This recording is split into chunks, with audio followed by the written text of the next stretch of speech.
chỉ kiến buồn như an tổ kỳ vui ngày mới nhiệt vui gia tàn xa liều mù su bởi khó nên sang to ngã cài bèng suy chỉ kiến buồn như phiền rằng chỉ có heo vui phán ca kêu kêu già kêu lo mùi như xiong già xiong lo như ly khói ngã xì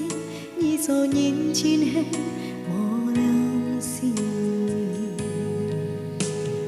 theo cô gái hàn xô nhá cài ôi nhi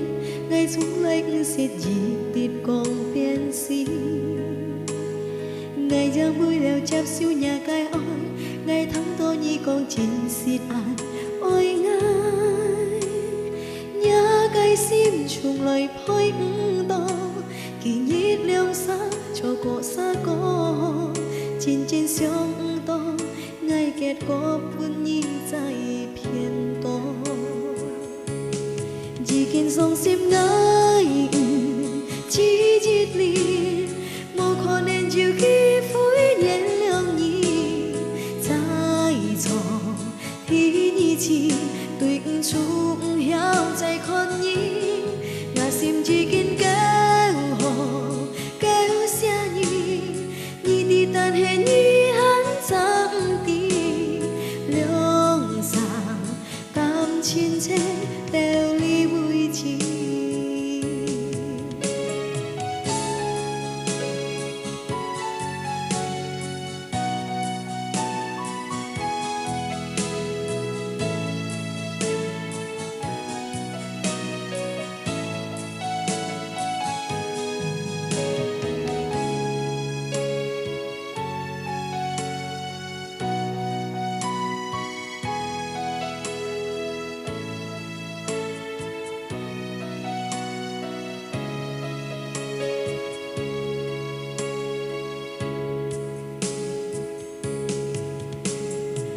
cô gái hàn xô nhà cài ôi nhi